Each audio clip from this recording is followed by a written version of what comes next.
¿Qué tal? Bueno, vamos a seguir con la segunda parte de la clase 5 de bioestadística, ¿sí? Y ahora nos vamos a meter un poquito en lo que es la probabilidad.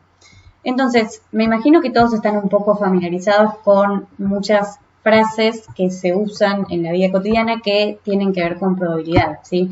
Por ejemplo, cuando decimos hay un 80% de probabilidades de que llueva mañana. O cuando uno dice, y sí, probablemente María gane el torneo de tenis porque suele ser la que gana o es la que mejor juega, ¿sí? Entonces, siempre que nosotros estamos hablando de probabilidad, lo que hacemos es referirnos al grado de incertidumbre de incerteza que tenemos acerca de la ocurrencia de algún evento, ¿sí? Es decir, estamos hablando de cosas que no estamos seguros, pero que ya sea por conocimiento previo, por conocimiento de cómo son las condiciones en general, podemos decir con cierto grado de certeza. Y en esta parte de la materia vamos a empezar a hablar de probabilidad porque recuerden que lo que nosotros estamos haciendo es querer inferir características de una población a partir de características de una muestra, ¿sí? Y siempre que hacemos eso va a existir un posible error. Entonces la probabilidad nos va a dar herramientas para poder trabajar con este error, ¿sí? Vamos a arrancar entonces con algunas de las nociones básicas de probabilidad. Esto es un mundo enorme, es como toda una ciencia en sí misma que está re buena, es un poco más compleja capaz porque es más matemática, pero está bueno, así que vamos a verla. Entonces, supónganse que yo agarro un dado y lo tiro, ¿sí? ¿Qué número esperaríamos que salga al tirar el dado? Bueno, no sabemos cuál va a salir, pero seguramente sea uno entre el 1 y el 6. ¿Sí? Sabemos que sí o sí tiene que ser uno de esos 6 resultados posibles. Ahora, supónganse que agarro el dado, lo tiro 2 veces y las 2 veces que lo tiré salió un 6. Si yo ahora lo tiro una tercera vez, ¿esperaríamos que esta tercera vez que tiro el dado de manera consecutiva me salga otro 6? Y probablemente no, ¿sí? Sería raro, es como poco probable que yo si tiro el dado 3 veces seguidas me salga las 3 veces un 6, ¿sí? Es menos probable que pase eso a que me salgan 3 números distintos o 2 números iguales y uno distinto, ¿sí? Entonces, ¿qué esperaríamos que pase si yo tiro el dado en vez de 3, 6, 7 veces, 1000 veces, ¿sí? Acá posiblemente lo que sí esperaríamos es obtener un número más o menos parejo de veces que me sale cada número.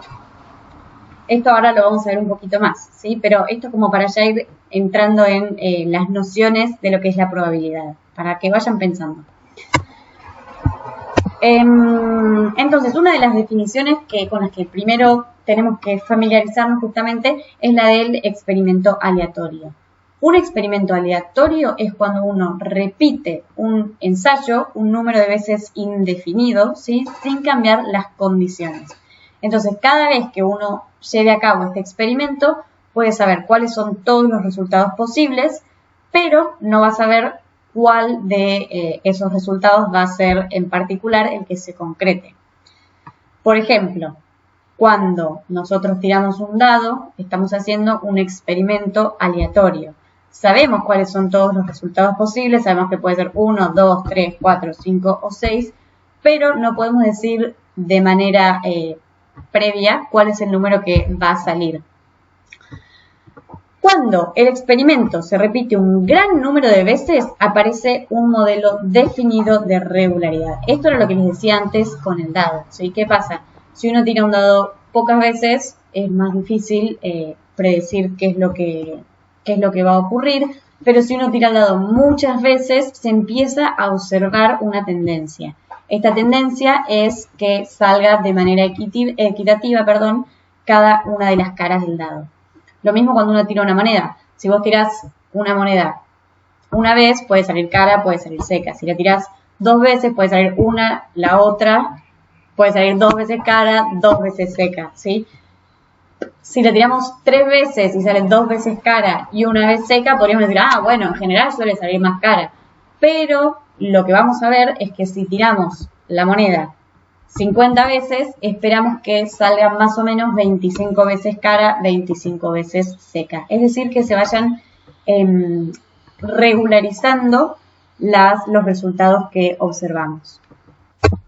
Bueno, otras definiciones que tenemos que seguir viendo ahora es el espacio muestral, denominado S es el conjunto de todos los resultados posibles del experimento aleatorio. Entonces, por ejemplo, al tirar el dado, el espacio muestral S va a incluir a los números 1, 2, 3, 4, 5, 6. Al lanzar una moneda, el espacio muestral va a tener estos dos resultados posibles. Un suceso o un evento es denominado con la letra E y es cualquier subconjunto de resultados posibles. Podemos hablar de eventos simples o de eventos compuestos. Por ejemplo, un evento simple es aquel que involucra un solo resultado posible de S. Entonces, que salga un 2 va a ser un evento. Si que salga un 2 al tirar un dado es un evento simple. Ahora, un evento compuesto es el que involucra más de un resultado. Por ejemplo, que al tirar un dado me salga un número par. Puede ser el 2, puede ser el 4, puede ser el 6. ¿Sí? Pero hay tres opciones que van a pertenecer a mi evento. Habitualmente se representa el espacio muestral de esta forma. Estos son los que se llaman diagramas de Venn, ¿sí? Y el rectángulo representa todo el espacio muestral, denominado con la letra S. Dentro de este espacio muestral nosotros podemos dibujar como una burbuja, sería que va a representar a nuestro evento. Y todo lo que no pertenece a nuestra burbuja o a nuestro evento va a ser E' o E con una raya arriba, también lo pueden ver, que va a ser el suceso complementario, ¿sí? O el complemento del suceso E, por ejemplo. Entonces, si en este caso E fuera, como veníamos trabajando con nuestro ejemplo, un número par, que puede ser 2, 4, 6, E' o el complemento de E va a ser el suceso que involucre a los resultados 1, 3 y 5. ¿Sí? Es todo lo que pasa cuando no pasa E. Entonces, si nosotros tenemos dos eventos, podemos hacer operaciones con ellos. Podemos hablar de intersecciones o de uniones. La intersección de dos eventos, A y B, va a ser el evento que contenga a todos los elementos que son comunes a y B. Es decir, las partes que se superpongan las burbujas, ¿sí? Y fíjense que este evento que nosotros tenemos ahora, la intersección de dos eventos, va a ser más chiquitito, ¿sí? ¿Por qué? Porque yo quiero que pertenezcan a esta intersección solo los resultados que estén en A y en B. Es decir, yo quiero que se cumplan dos condiciones en simultáneo, entonces voy a tener un evento chiquitito, una intersección chiquitita, ¿sí? Por ejemplo, volvemos al ejemplo de los dados. Es muy ilustrativo el ejemplo de los dados. Si A es mi evento que contiene los números pares, pueden ser 2, 4, 6, y B es el evento que contiene los números mayores que 3, es decir, que va a poder ser 4, 5 y 6, y yo quiero encontrar la intersección entre estos dos eventos, voy a saber que se tienen que cumplir las dos condiciones, es decir, que tiene que ser número par y mayor que 3. Si yo le estoy poniendo dos requisitos, entonces mi conjunto resultante va a ser menor. Va a estar integrado exclusivamente por el 4 y el 6.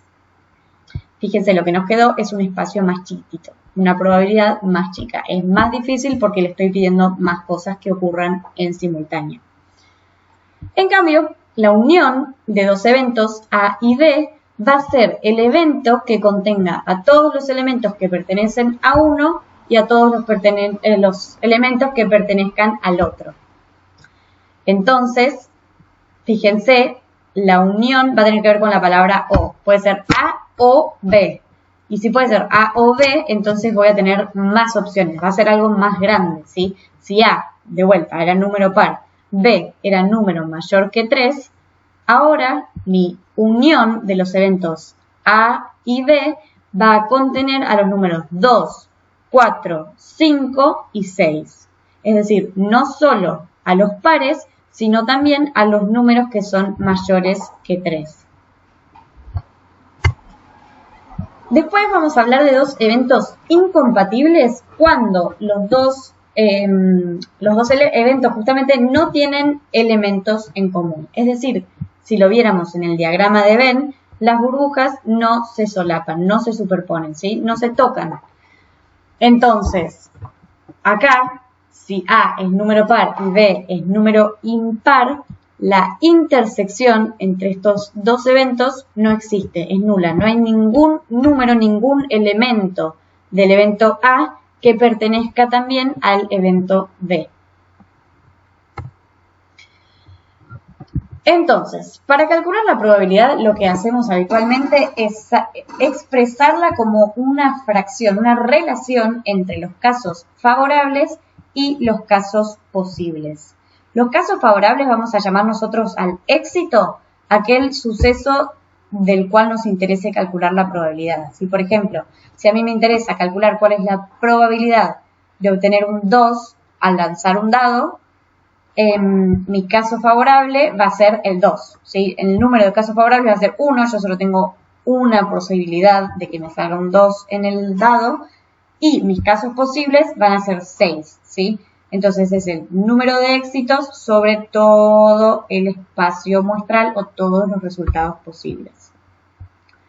La probabilidad de que salga el 2 es un sexto o 1 sobre 6. La probabilidad en realidad de que salga cualquier número del dado va a ser 1 sobre 6. ¿Sí? Siempre va a ser números de casos favorables sobre casos totales. La probabilidad de que salga un número par, por ejemplo, va a ser 3 sobre 6. ¿De dónde sale el 3? De que son los casos favorables. Yo puedo tener 2, 4 o 6, van a ser 3 casos favorables, ¿sí? Dividido el total de resultados posibles, que es 6. Entonces, 3 sextos. Tenemos algunas reglas de la probabilidad. En primer lugar, es muy importante que ustedes recuerden que la probabilidad va entre 0 y 1. Una probabilidad no puede tener números negativos y no puede ser un número mayor a 1, ¿sí? No puede ser un 3,7. Entonces, una probabilidad de 0 la vamos a asociar a un evento imposible. Por ejemplo, ¿cuál es la probabilidad de obtener un 7 al tirar un dado de 6 caras? Bueno, 0. Sabemos que es un evento imposible, no puede pasar. ¿Cuál es la probabilidad de, al tirar un dado, obtener un 1, un 2, un 3, un 4, un 5 o un 6? 1. ¿Sí? La probabilidad es 1. A los eventos ciertos se le asocia una probabilidad de 1. Es algo que sí o sí va a pasar. Yo tengo la total certeza de que eso va a ocurrir. En cambio, fíjense que si yo me paro en este valor de probabilidad 0,5, estoy en el lugar donde menos información tengo. Si yo acá no sé nada, no sé si va a pasar o no sé si no va a pasar algo. Si yo digo, por ejemplo, tengo un 80% de probabilidades de lluvia y 80% sería 0,8, yo estoy más o menos por acá y pienso que es muy posible que llueva, seguramente llueva. Si yo digo que tengo un 10% de probabilidades de lluvia, me paro por acá y también digo, mira, está más cerca del 0, es poco probable que llueva. Ahora, si yo digo, tengo 50% de probabilidades de lluvia, en realidad no estoy diciendo nada, ¿sí? Puede tanto pasar como no pasar, yo no lo sé. Entonces, este es el punto de mayor incertidumbre. Otra de las reglas es que la probabilidad de todo mi espacio muestral es 1. Como les dije antes, la probabilidad de que salga 1, 2, 3, 4, 5 o 6 al tirar el dado es 1, es un suceso cierto. Y recuerden que habíamos hablado de los eventos complementarios, ¿sí? Que si tengo el evento E, también voy a tener el evento E' o E raya arriba, que es todo lo contrario a E. Y yo sé que la suma de la probabilidad de un evento más la probabilidad de su evento complementario me tiene que dar 1. Y esto me va a servir a veces para calcular algunas probabilidades. ¿Por qué? Si yo, por ejemplo, quiero calcular la probabilidad de que ocurra el evento E y conozco la probabilidad de que ocurra el evento no E o E', puedo hacer 1 menos la probabilidad de E' para obtener la probabilidad de E. Esto cuando lo trabajemos en la práctica va a ser un poco más claro capaz, ¿sí? Otra de las cosas que podemos decir es que si el evento A es más probable que B, la probabilidad de A va a ser mayor que la probabilidad de B. Ah, no les dije, pero claro, cuando uno habla de una probabilidad de un evento, lo escribe de esta forma, ¿sí? Se denota P, paréntesis, el evento que le interesa, cierro paréntesis. Entonces, si un evento es más probable que otro, la probabilidad que se asocia a este evento va a ser mayor que la probabilidad que se asocia al otro. Después, si A y B son sucesos mutuamente excluyentes o incompatibles, como habíamos visto en las burbujas que no se superponen, entonces la unión de los dos eventos va a ser la suma de uno más la suma del otro. Y después, otra regla que vamos a trabajar un poco más adelante en la clase es que dos eventos A y B son independientes si y solo si la probabilidad de que ocurra A no se va a ver modificada porque haya ocurrido B, ¿sí? Esto lo vamos a ver un poquito más adelante igual. Entonces, esto es lo que ya charlamos, la regla de la suma o la unión de dos eventos. Acá queremos involucrar dos eventos que pueden pasar. O sea, puede pasar uno o puede pasar el otro. Cuando hablamos de o pasa esto o pasa lo otro, vamos a sumar las probabilidades. Y ahora, importante saber, esto lo acabamos de charlar, si los eventos son incompatibles, dos burbujas que no se solapan, o sea, número par, número impar, se van a sumar directamente las probabilidades. Y la intersección va a ser la suma de las probabilidades individuales. Ahora, si los eventos no son incompatibles, por ejemplo acá que tenemos dos burbujas solapadas, puede ocurrir una intersección. Para calcular la suma de las dos, vamos a hacer la probabilidad de A más la probabilidad de B menos la intersección, ¿sí? Si nosotros no restáramos esta parte, es como que la estaríamos sumando dos veces, porque la sumamos cuando sumamos a A, la sumamos cuando la sumamos a B, y nos quedó sumada dos veces la intersección, ¿sí? Y es por ello que la tenemos que restar una vez. Vamos a verlo con un ejemplo. Calcular la probabilidad de que el número que salga al tirar el dado sea 1 o sea 2. Entonces, a ver, ¿podemos calcular la unión entre 1 y 2 sumando la probabilidad de 1 más la probabilidad de 2? Sí, podemos. ¿Por qué? Porque son eventos incompatibles, ¿sí? Son eventos incompatibles significa que no se superponen las burbujas, ¿sí? Entonces, podemos hacer la suma directamente. Como la intersección es 0, la unión entre 1 y 2 va a ser la suma de la probabilidad de obtener un 1 más la probabilidad de obtener un 2. Y recuerden que sabemos cuál es la probabilidad de 1, número de casos favorables sobre el número de casos posibles, es decir, un sexto, y lo mismo para la probabilidad de 2, número de casos favorables sobre el número de casos posibles, un sexto. Entonces, la probabilidad de 1 unión 2 es 2 sextos. Esto lo podemos simplificar también y nos quedaría un tercio.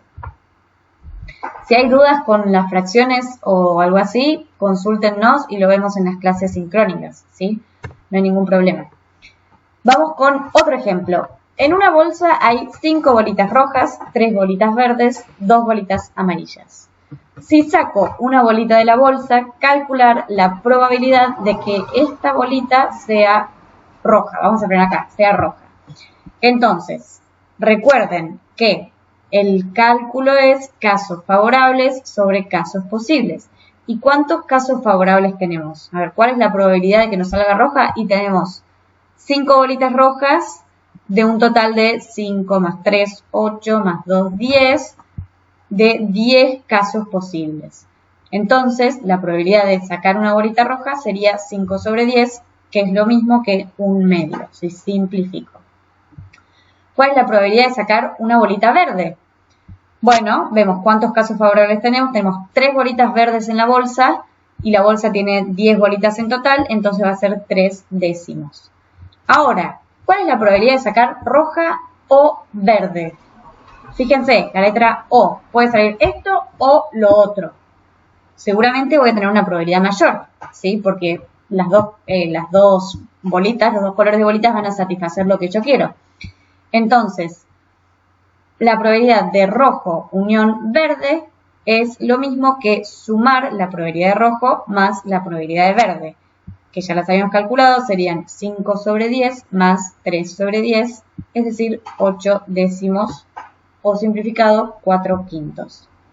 ¿Sí? Fíjense que la probabilidad de sacar esta o esta fue más grande que la probabilidad de sacar solo verde o solo rojo. ¿Sí? Bueno, vamos con la otra parte. Esta es la parte de las intersecciones, la regla del producto. Acá es cuando queremos que ocurran dos cosas a la vez, ¿sí? Esto y esto. Fíjense, lo otro era esto o esto, ahora es esto y esto. Tenemos dos requisitos, ¿sí?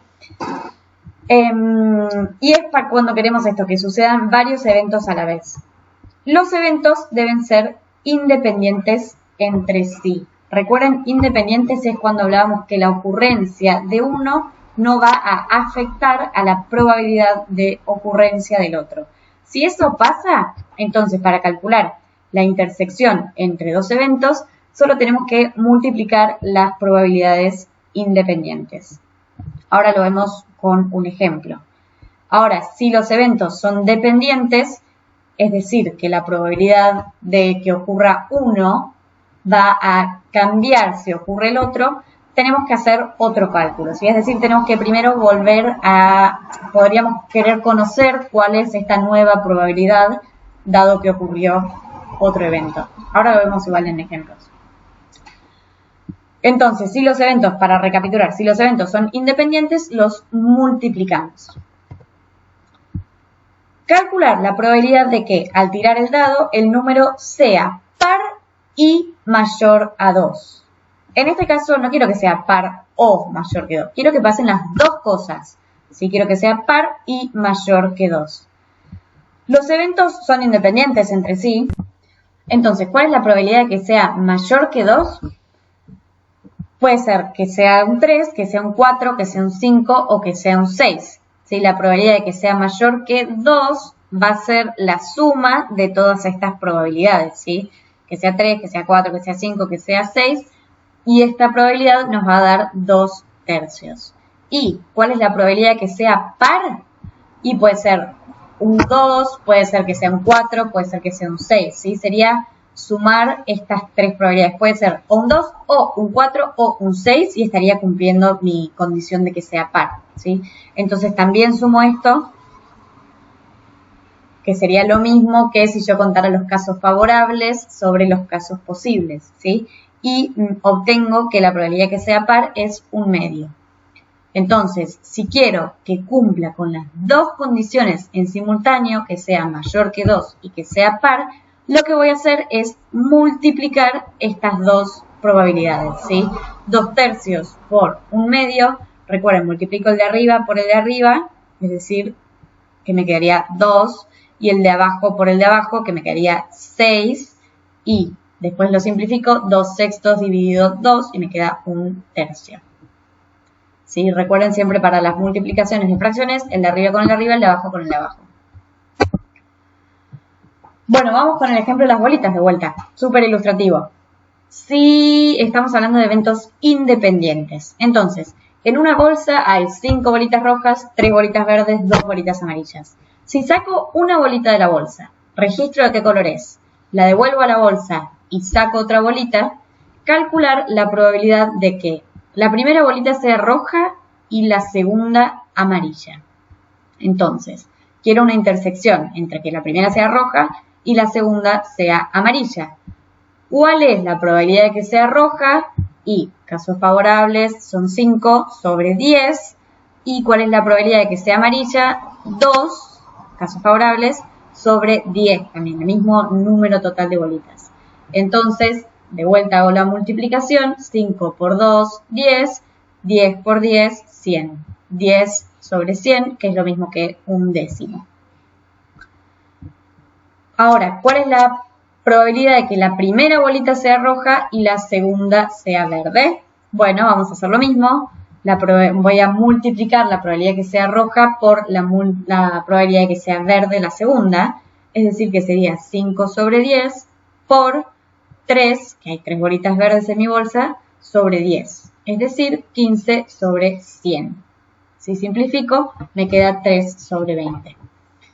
Y por último, quiero saber cuál es la probabilidad de que las dos bolitas sean amarillas.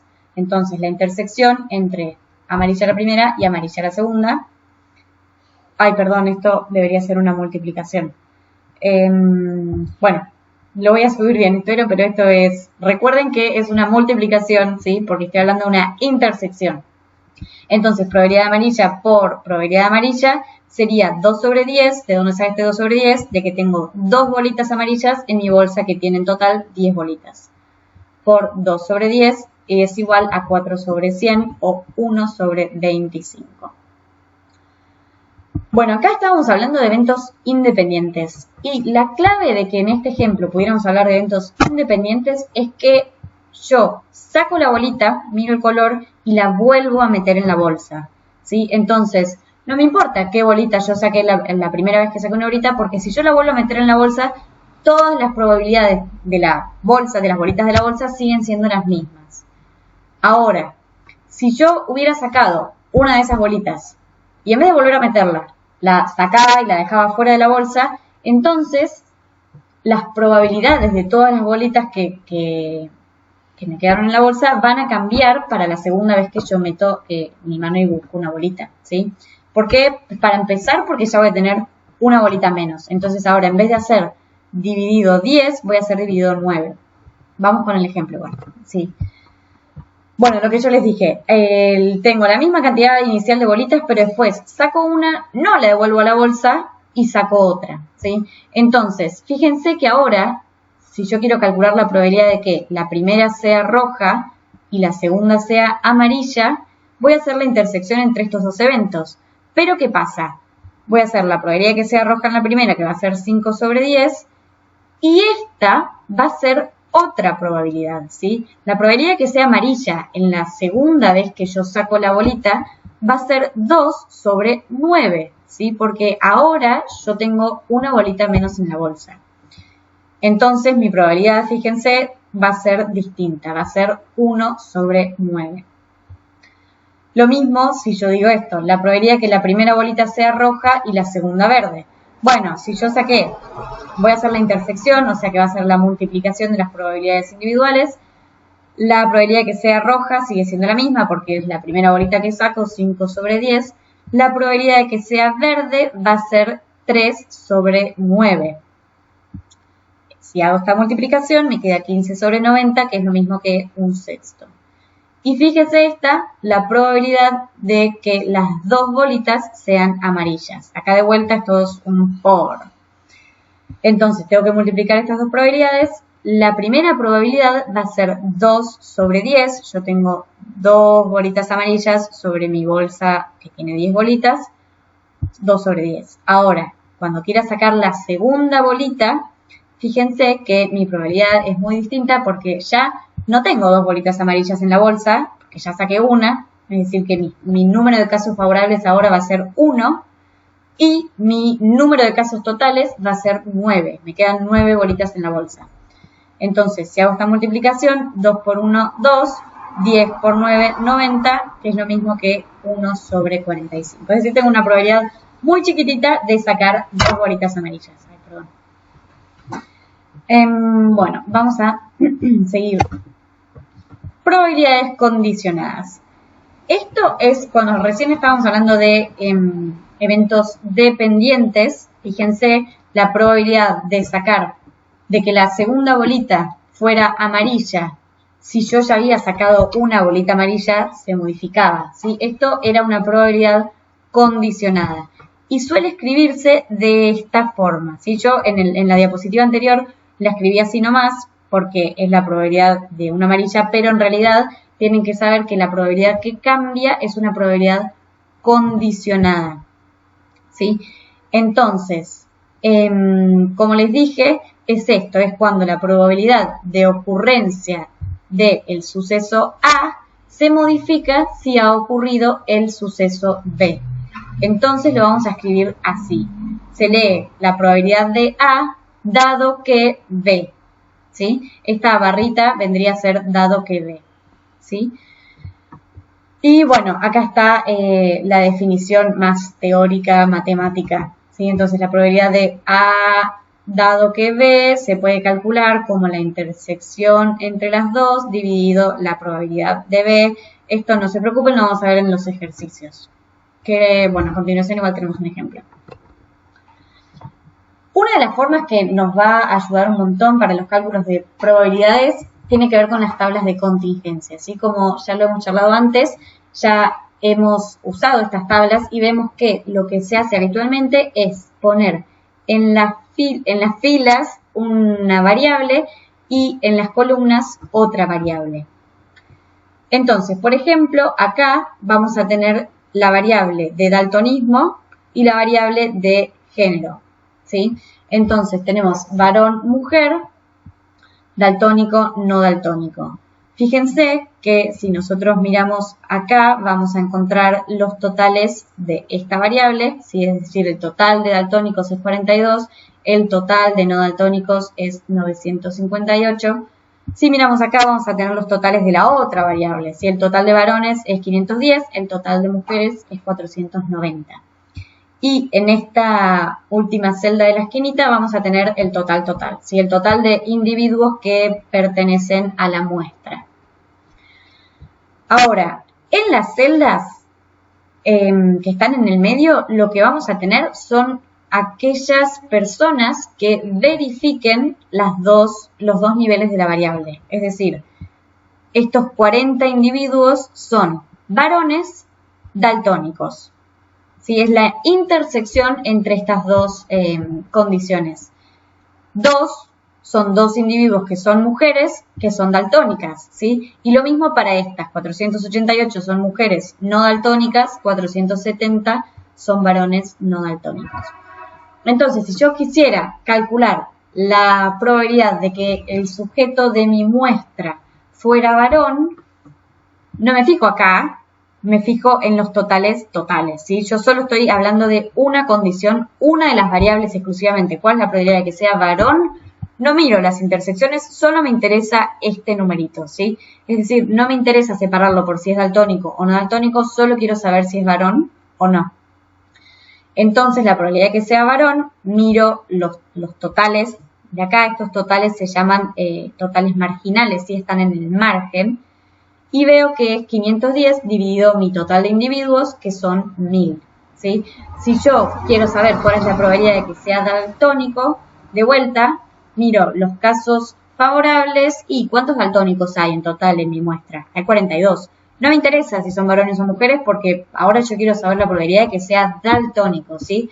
¿Cuál es la probabilidad de que si yo agarro un individuo de los 1000 que tengo en mi muestra, ese individuo, sin importar el género, presente o no daltonismo? Entonces va a ser 42 sobre 1000. En cambio, si yo quiero preguntarme cuál es la probabilidad de yo sacar de mi bolsa de individuos, de toda mi muestra, un varón daltónico, fíjense, yo estoy pidiendo una intersección y las intersecciones están en las celdas que están en el medio, ¿sí? Yo quiero que cumpla las dos condiciones, quiero que sea varón y quiero que sea daltónico. Entonces, el número que debería poner, mis casos favorables, son 40, ¿sí? 40 sobre 1000. Si nosotros a esta tabla de distribución de frecuencias la dividimos por el total de nuestros individuos de la muestra, vamos a obtener una tabla de distribución de probabilidades, ¿sí?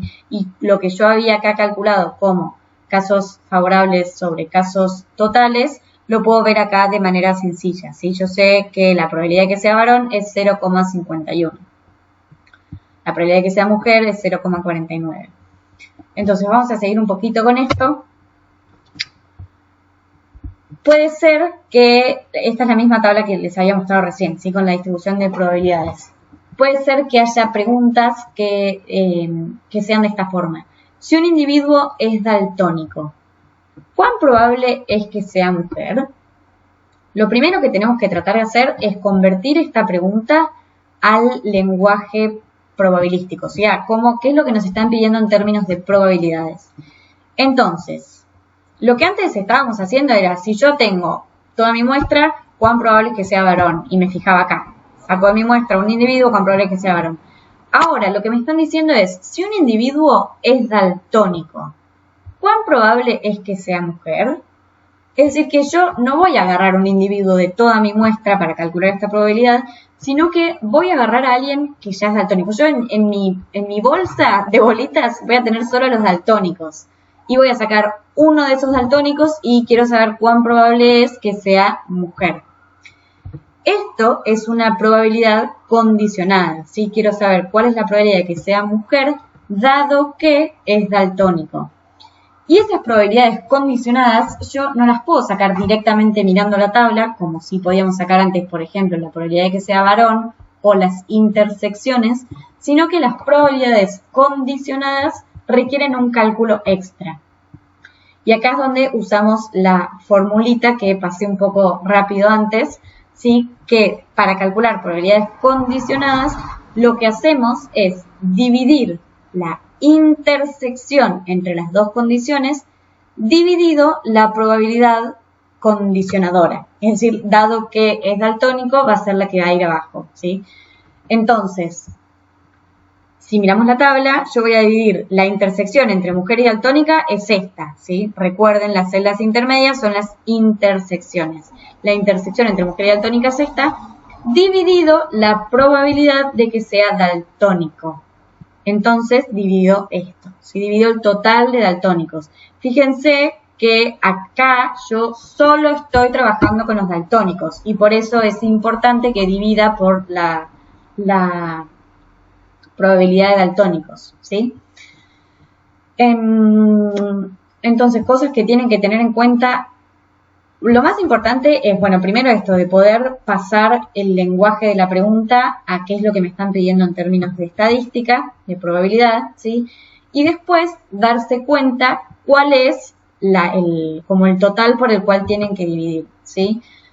En este caso, podemos saber que nos están diciendo si un individuo es daltónico, es decir, ya te están aclarando cierta información, ¿sí? Podría haber sido la inversa, si te dicen, si un individuo es varón, ¿cuál es la probabilidad de que no sea daltónico?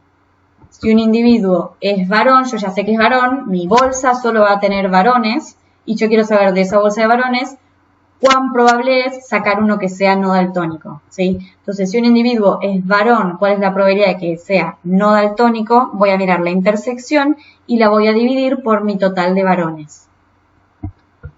De vuelta, esto se ejercita, se practica, ¿sí? Yo ahora, nada, no espero que se entienda tan fácil a la primera.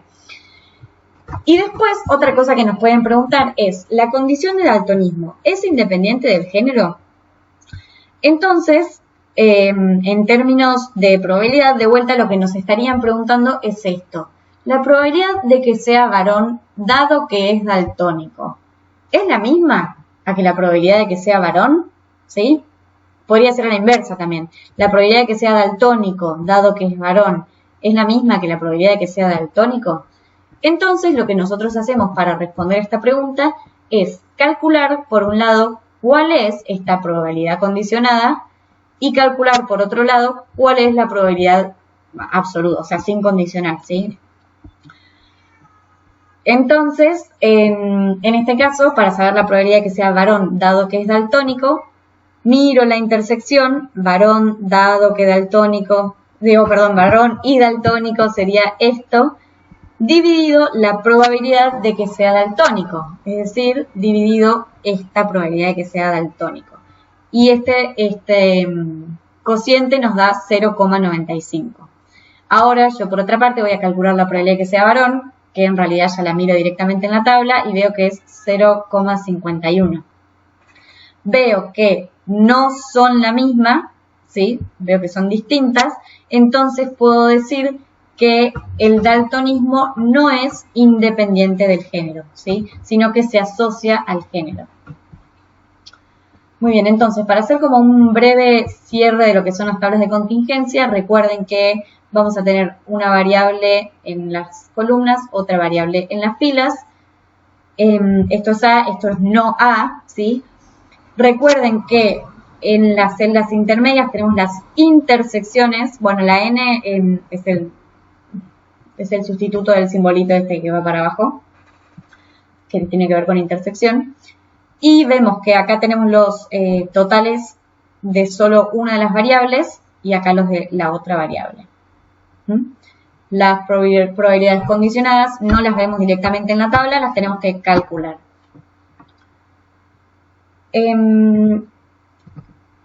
Bueno, también tenemos otro tipo de formas para resolver estos problemas que son los diagramas de árbol. Vamos a verlo directamente con un ejemplo que es un poco más sencillo. Vamos de vuelta con las bolitas, pero esta vez es distinto. Tenemos una bolsa que contiene 5 bolitas rojas y 3 bolitas verdes. Se saca una bolita al azar sin reposición. Es decir, que las probabilidades van a cambiar después de sacar la primera bolita. Luego se saca una segunda bolita. Calcular la probabilidad de sacar 2 bolitas verdes o una bolita verde y una roja. Entonces, esperen que voy a sacar a mi gato. Ahí está. Bueno, entonces, 5 bolitas rojas y 3 bolitas verdes. Se saca una bolita al azar sin reposición. Se va a sacar una segunda bolita. Calcular la probabilidad de tener 2 bolitas verdes o una bolita roja y una verde. Entonces, lo primero que vamos a hacer es escribir cuáles son nuestras dos opciones al sacar 2 o más. Puede ser, en este caso eran 2 porque solo teníamos bolitas rojas y verdes.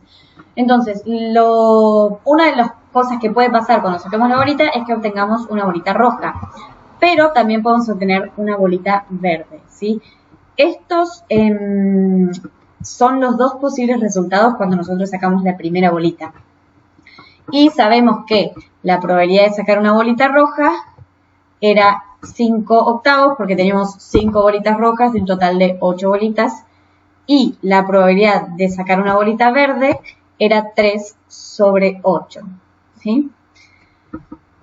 Fíjense que las probabilidades de las dos ramas que salen del mismo punto suman 1. ¿Sí? 5 octavos más 3 octavos es 1. Y esto va a pasar en las sucesivas ramas que ahora vamos a ir viendo. Entonces, esta primera columna que ponemos con eventos es el primer evento, ¿sí? Después, esto es como lo primero que pasa, la primera bolita que sacamos. Después nosotros tenemos el segundo evento, que es cuando sacamos la segunda bolita, ¿sí? Y nosotros podemos volver a sacar una bolita roja o que la segunda bolita que saquemos sea verde, perdón. Y sabemos también cuál es la probabilidad que se asocia a cada uno de estos eventos. Si nosotros habíamos sacado una bolita roja la primera vez, ahora nuestra probabilidad de sacar una bolita roja no va a ser 5 octavos, porque recuerden que era sin reposición, es decir, yo sacaba la bolita y no la volvía a meter en la bolsa, sino que va a ser 4 séptimos. ¿Sí? ¿Por qué 4? Porque ya saqué una bolita roja, solo me quedan 4 en la bolsa. Y séptimos porque también ya saqué una bolita, entonces me quedan solo 7 bolitas en la bolsa. Y la probabilidad de sacar una bolita verde, si yo había sacado la primera una bolita roja, va a ser 3 séptimos, ¿sí? Esta vez mantengo el número 3, ¿por qué? Porque en mi bolsa sigue habiendo 3 bolitas verdes, si yo la primera vez saqué una bolita roja, pero va a ser sobre 7 porque hay una bolita menos. En cambio, si yo había sacado una bolita verde en la primera vez que saqué una bolita, ahora puedo sacar o una bolita roja o una bolita verde, ¿sí? Y la probabilidad de sacar una bolita roja, si yo había sacado una bolita verde la primera vez, va a ser 5 séptimos. ¿Por qué 5 séptimos? Porque yo había arrancado con 5 bolitas rojas en la bolsa. Y si yo saqué una verde, las 5 bolitas que yo tenía al principio, antes de sacar ninguna, siguen estando, ¿sí? Entonces voy a tener 5 séptimos. En cambio, bolitas verdes, voy a tener 2, porque ya había sacado una, sobre 7. Les vuelvo a marcar esto que les había marcado antes. Fíjense que las probabilidades de las ramas que salen del mismo punto suman 1, ¿sí? Y esto es importante porque a veces en ejercicios de este estilo se les da esta probabilidad, por ejemplo, y ustedes tienen que saber que esta va a ser la probabilidad complementaria, es decir, que sumadas tienen que dar 1, entonces pueden calcular cuánto vale. Entonces, lo que podemos seguir haciendo es escribir cuáles son los posibles resultados de mi experimento. Yo puedo o bien sacar una roja en la primera y sacar una roja en la segunda, es decir, la intersección entre estos dos eventos, y para calcular cuál es la probabilidad de sacar dos bolitas rojas, quiero que pasen las dos cosas, recuerden, roja y roja, entonces multiplico las probabilidades, ¿sí? Yo avanzo por esta rama, 5 octavos por 4 séptimos me da 20 sobre 56. Otro de los posibles resultados que yo pude haber tenido en mi experimento es que yo sacara una roja en la primera y una verde en la segunda, es decir, la intersección entre rojo y verde. Calculo multiplicando y obtengo mi resultado.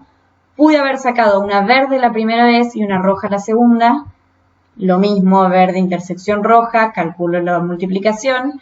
O pude haber sacado dos verdes, ¿sí? Probabilidad verde, intersección verde y hago la multiplicación. Entonces, ¿cuál era la probabilidad de sacar dos bolitas verdes? Bueno, acá, perdón, esto lo voy a pasar rápido porque es lo mismo que ya les expliqué paso a paso antes. No sé qué estoy sumando. Los posibles resultados. Ahí está. Y acá vemos que para calcular la probabilidad de que salgan las dos verdes, lo único que hago es multiplicar estas dos probabilidades. ¿Sí? Quiero que salga verde y verde. Si yo ya me había encargado de escribir todos los posibles resultados antes de leer las consignas del ejercicio, ya podía mirar directamente de acá. ¿Sí? Muy bien. Y ahora vamos con el ítem B, que decía cuál era la probabilidad de sacar una verde y una roja. Fíjense que en este caso no me dicen el orden específico en el que pude haber sacado las bolitas, ¿sí? Entonces solo me preguntan una verde y una roja, no me dicen primero la verde y después la roja. Si a mí me preguntaran primero la verde y después la roja, yo sé que tengo que seguir esta rama, ¿sí? Entonces, una verde y una roja. Pero como no me especifican el orden en general, yo sé que podría ser que si yo saco primero una verde y después una roja, saco estos dos colores, pero también podría haber pasado lo inverso, ¿sí? Que yo sacara primero una bolita roja y después una bolita verde, ¿sí? En tanto este camino como en este camino, yo satisfago los requisitos, ¿sí? Que es una verde y una roja. Entonces, lo que yo hago cuando quiero sumar las probabilidades que van por dos distintas ramas, es justamente sumarlas, ¿sí? Es decir, yo voy a calcular la probabilidad de tener una roja y una verde, en la intersección, fíjense, yo voy a multiplicar los que van por esta rama. Voy a calcular la probabilidad de tener una verde y después una roja, es decir, multiplico por esta rama, pero después voy a sumar estas dos probabilidades, ¿sí? Porque yo, si saco primero una roja y después una verde, o si saco primero una verde y después una roja, no me interesa, pero de las dos formas yo voy a tener una roja y una verde, ¿sí? Entonces, sé que si hago la unión entre estos dos eventos, tengo el resultado, ¿sí? La probabilidad de sacar una verde y una roja es 30 sobre 56.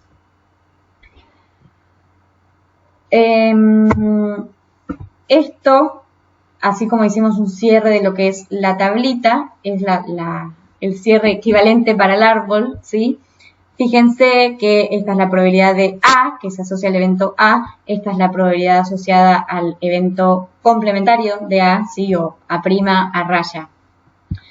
En el segundo set de ramas vamos a tener las probabilidades condicionadas, ¿sí? Esta va a ser la probabilidad de obtener B, dado que ocurrió A, ¿sí?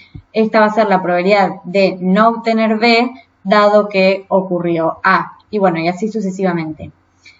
Recuerden, esto es para cuando los eventos son dependientes, ¿sí? Si los eventos fueran independientes, la probabilidad de B, dado que ocurrió A, sería probabilidad de B directamente, ¿sí? Pero esto es como, bueno, si los eventos son dependientes, así como las bolitas, es decir, si la probabilidad de obtener B dependía de si habías obtenido A la primera vez o A', bueno, ponemos probabilidades condicionadas, ¿sí? Recuerden, probabilidad condicionada es cuando la probabilidad de que ocurra B, dado que ocurrió A. Esta raya es dado que ocurrió A. Y acá tenemos, para terminar, la comparación entre la tabla de contingencia y el árbol, ¿sí? Fíjense, acá vemos las intersecciones, pero no vemos las probabilidades condicionadas. Para hacer una probabilidad condicionada, lo que tenemos que hacer es dividir una intersección por una de las probabilidades marginales. Y en cambio, en los diagramas de árbol, no vemos las intersecciones. Las intersecciones las obtendríamos de multiplicar el recorrido de la rama, ¿sí? Pero vemos las probabilidades condicionadas directamente, ¿sí? Las segundas ramas van a ser las probabilidades condicionadas. Bueno, hasta acá llegamos con la parte teórica de la clase. Vamos a seguir trabajando un poco los ejercicios igual. Esto tiene que decantar, es mucha información, pero se practica y está bueno. Así que cualquier cosa nos consultan y lo seguimos viendo. Saludos.